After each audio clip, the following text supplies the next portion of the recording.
नमस्कार दोस्तों, मैं हूं सोना भट्ट और आप सबका स्वागत है टेक होम टिप्स में। दोस्तों, आज आपके लिए लेके आई हूं बहुत कमाल की किचन टिप्स, जिनको इस्तेमाल करके ना केवल आप बहुत पैसा बचा सकते हैं बल्कि अपना टाइम भी बचा सकते हैं। तो दोस्तों, ये टिप्स और ट्रिक्स बहुत ही आसान है, हम बहुत आसानी से इन्हें घर में कर सकते हैं और बहुत पैसा बचा सकते हैं। उम्मीद करती हूँ ये टिप्स आपको बहुत पसंद आएंगी और आप इन्हें अपनी लाइफ में जरूर इस्तेमाल करेंगे और कमेंट करके मुझे जरूर बताएंगे कि आपको ये टिप्स और ट्रिक्स कैसी लगी। तो चलिए वीडियो शुरू करते हैं। तो दोस्तों, सबसे पहले देखिए कैसे पैसा बचा सकते हैं। तो यहाँ पर नॉर्मली दूध हम सबके घर में आता है और जनरली इस तरह से पैकेट्स में ही आता है। तो और हम क्या करते हैं, बस पैकेट कट करते हैं और बर्तन में डालते हैं और पैकेट्स को फेंक देते हैं। तो दोस्तों, कभी क्या आपने गौर किया है, जब भी हम दूध लाते हैं तो उसमें अंदर भी काफ़ी क्रीम लगी रहती है पैकेट्स में इस तरह से, क्योंकि क्या होता है, दूध आता है बिल्कुल ठंडा होके आता है ताकि ख़राब ना हो। हम भी जनरली पहले फ्रिज में रख देते हैं धो के पैकेट्स को और फिर निकालते हैं, या तो सीधे ही निकाल के काटते हैं और उबालने रख देते हैं।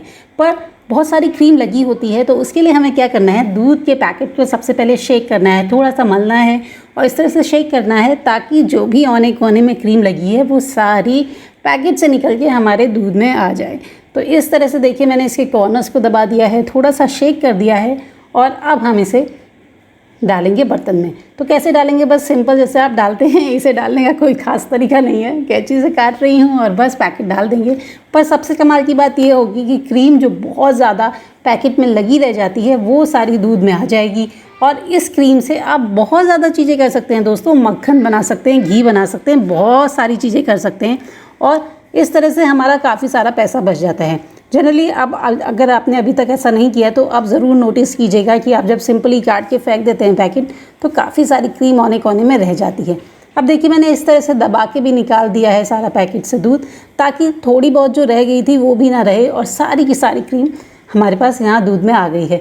बहुत कमाल की दोस्तों ये ट्रिक है, आप ज़रूर अप्लाई कीजिएगा और तब आप देखेंगे कि हाँ, आपने कितना मक्खन बना लिया। दूसरी टिप्स दोस्तों और भी बहुत आसान है। देखिए, हम जनरली क्या करते हैं, हरी मिर्च लाते हैं, कभी सब्जी वाले भैया पैकेट में डाल देते हैं, कभी हम मंगाते हैं किसी काम से और जल्दी जल्दी में या बाकी कामों में कभी कभी वो मिर्च ऐसे ही रह जाती है फ्रिज में या बाहर और सूख जाती है और वेस्ट हो जाती है। हमें क्या करना है, सबसे पहले जो ये हरी मिर्च है इसका ऊपर वाला सिरा यानी इसका हेड, डंठल हटा लेंगे। तो ये बहुत आसानी से दोस्तों हटा लेंगे, हाथ से ही तोड़ के निकाल सकते हैं, चाकू की भी ज़रूरत नहीं है। और अब मैंने यहाँ एक अच्छा सा एयर टाइट कंटेनर लिया है जिसमें मैंने ये हरी मिर्च डाल दी है। अभी क्या करना है, इसको अच्छे से ढक्कन लगा के बंद कर देंगे और इसे सीधे फ्रिज में रख देंगे। दोस्तों, इस तरह से करने से कम 10 से 15 दिन तक हरी मिर्च को कुछ नहीं होना है, बिल्कुल हरी और फ्रेश बनी रहेगी और बहुत आपको अच्छा लगेगा। आप कहेंगे अरे वाह, इतना आसानी से बिल्कुल हरी मिर्च फ्रेश रह सकती है। तो देखिए, यहाँ पर मैं ऑलमोस्ट 6 दिन के बाद हरी मिर्च निकाल रही हूँ और बिल्कुल फ्रेश की फ्रेश बनी हुई है हरी मिर्च। कुछ भी ऊपर हल्का सा भी उसमें रिंकल्स नहीं आए उसकी स्किन में और बिल्कुल शाइनी टेक्सचर है। कुछ एक आध हरी मिर्च थोड़ा सा रेड थी तो वो थोड़ा सा ज़्यादा रेड हुई है, दैट्स इट। इसके अलावा देखिए परफेक्ट है, हमारी हरी मिर्च को कुछ नहीं हुआ है। अब मैं यहाँ से 2 हरी मिर्च ले लूँगी क्योंकि मुझे अभी काम में ज़रूरत है और बाकी मैं फिर से ढक्कन लगा के अच्छे से फ्रिज में रख दूँगी और बस। तो दोस्तों, तीसरी ट्रिक एंड टिप्स है बहुत आसान। हम जनरली केक बनाते हैं, बाकी सारा बेकिंग का काम करते हैं और बटर पेपर का इस्तेमाल करते हैं और बटर पेपर लाते हैं बाज़ार से। तो आज हम घर में बटर पेपर बनाएंगे बहुत आसानी से। तो यहाँ पर मैंने एक ब्लैंक पेपर लिया है, बिल्कुल प्लेन पेपर है, इसमें कुछ भी नहीं लिखा है और कोई ऐसा नहीं है कि बहुत मोटा या पतला पेपर, कुछ भी कोई भी ब्लैंक पेपर ले लीजिए और लीजिए रिफाइंड ऑयल। तो एक ब्रश के इस्तेमाल से मैं ये रिफाइंड ऑयल को देखिए इसमें अच्छे से स्प्रेड कर दूँगी। रिफाइंड ऑयल दोस्तों इसलिए इस्तेमाल करेंगे क्योंकि इसमें कोई फ्लेवर नहीं होता है, तो जो बटर पेपर बनेगा उसमें कोई भी स्मेल नहीं होगी और हमारी कोई भी डिश ख़राब नहीं होगी। अगर ब्रश नहीं है तो भी कोई प्रॉब्लम नहीं है, रुई, कपड़े या उंगलियों की मदद से भी आप लगा सकते हैं इस तरह से ऑयल। और देखिए, मैंने इसको इस तरह से 4 भागों में से टर्न कर लिया है ताकि जल्दी से स्प्रेड हो जाए। और तेल की भी चिंता मत कीजिए दोस्तों, बहुत ज़्यादा तेल भी नहीं लगेगा, पता है, आधे चम्मच से भी कम तेल में बटर पेपर बन जाएगा। मैंने तो बचपन में भी बहुत बनाए हैं, क्योंकि मतलब बेकिंग करने के लिए नहीं बनाए पर ट्रेसिंग पेपर बनाने के लिए बनाए हैं, ताकि मैं कोई भी चीज़, कोई ड्राइंग की कोई चीज़ या बाकी कोई चीज़ों को ट्रेस कर सकूं। अगर आपने भी बचपन में इस तरह से ट्रेसिंग पेपर बनाए हैं तो कमेंट करके मुझे ज़रूर बताइएगा। और देखिए, बातों ही बातों में आसानी से ट्रेसिंग पेपर हमारा बन के तैयार हो गया, बटर पेपर। तो ये बटर पेपर को बहुत आसानी से आप किचन में कुछ भी बेकिंग करते समय इस्तेमाल कर सकते हैं। बिल्कुल परफेक्ट रिजल्ट देगा। ये परफेक्ट बेकिंग पेपर ही है दोस्तों।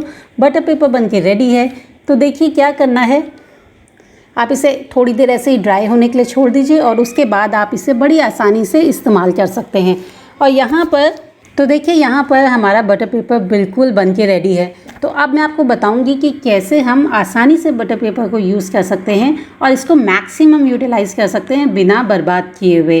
तो देखिए यहाँ पर मैंने एक बेकिंग टिन लिया है। जनरली हम इस तरह का बेकिंग टिन यूज़ करते हैं और हम क्या करते हैं, हम सेंटर में रख देते हैं टिन को और बेकिंग पेपर के बीच में, और बस हम इस तरह से काट देते हैं। तो हमें ऐसा नहीं करना है, हमें बेकिंग ट्रे को बिल्कुल कॉर्नर में रख के काटना है ताकि जो रेस्ट ऑफ द स्पेस है ना, देखिए जो बाकी बचा हुआ स्पेस है ये यूटिलाइज़ हो जाए। हम इसे कॉर्नर में भी लगा सकते हैं राउंड शेप देने के लिए, या बाकी चीज़ों में भी यूज़ कर सकते हैं। कभी कभी ज़रूरत पड़ती है दोस्तों।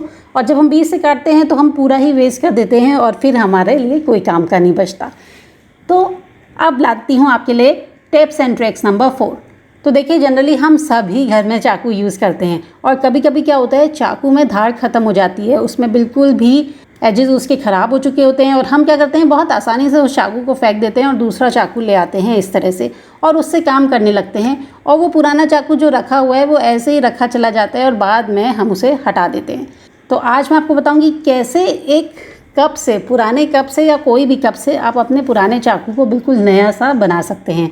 तो देखिए उसके लिए करना क्या है, इस तरह से कप को उल्टा करेंगे और जो चाकू की धार वाला सेक्शन है ना, उसे जो है कप में इस तरह से देखिए रख लेंगे। आगे पीछे इस तरह से हमें सिंपली रगड़ना है। पर ध्यान दीजिएगा बस धार वाला सेक्शन ही रगड़िएगा, दूसरा पार्ट मत रगड़ने लग जाएगा, वरना डबल साइड वाला आपका चाकू बनके तैयार हो जाएगा। तो देखिए इस तरह से मैंने इसको लगभग 1 मिनट तक रगड़ लिया है और उसके बाद जो रिज़ल्ट होंगे ना वो ऑसम होंगे। तो मतलब चाकू तो आप पुराना ही यूज़ करेंगे, नया नहीं लाएंगे और आप कहेंगे वाह पैसे बच गए।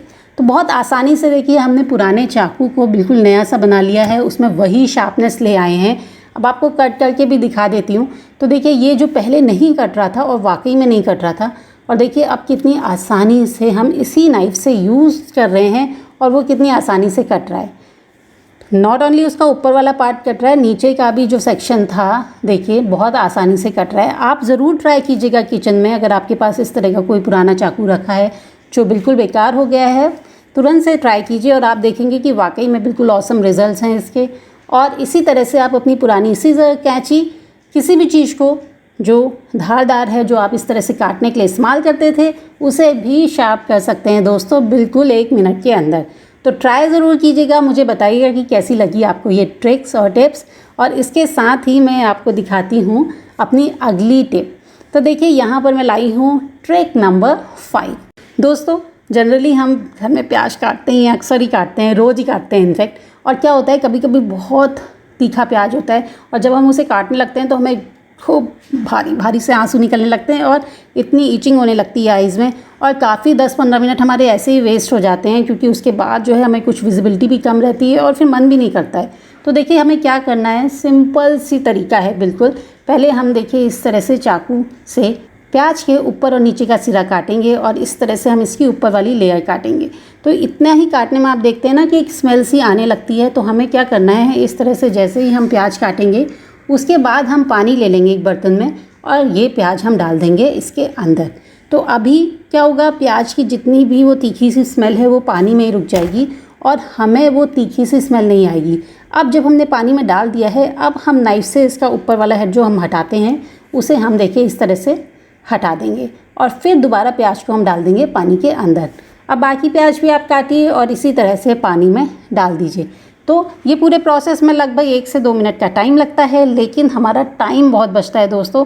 एक तो प्याज बहुत अच्छा कटता है, बहुत खिला खिला सा कटता है, साथ में जो इसकी स्मेल होती है ना, जो हमारी आँखों में जाती है वो सारी ख़त्म हो जाती है और हमारा टाइम बहुत ज़्यादा बच जाता है। तो ये सिंपल सी देखिए ट्रिक्स और टिप्स थी, शायद आपको पता होगा पर आप इस्तेमाल नहीं कर रहे होगे, आपके ध्यान से हट गया होगा या आपको नहीं पता होगा। तो अगर अब आपको पता चल गया है या याद आ गया है तो इन सिंपल सी टिप्स और ट्रिक्स को ट्राई ज़रूर कीजिएगा। इनमें से बहुत ज़्यादा आप आज ही अपने घर में इस्तेमाल कर सकते हैं। इस्तेमाल करेंगे तो उनके रिज़ल्ट्स मुझे कमेंट बॉक्स में लिख के ज़रूर बताइएगा। और हाँ, अगर ये वीडियो पसंद आया है तो इसे लाइक और शेयर ज़रूर कीजिएगा, मुझे बहुत अच्छा लगेगा। चैनल सब्सक्राइब नहीं किया है तो प्लीज़ चैनल सब्सक्राइब कीजिए। आपको इसी तरह के खूब अच्छे होम टिप्स ट्रिक्स मिलते रहेंगे, साथ में बहुत ज़्यादा फूड वीडियोस भी मिलते रहेंगे।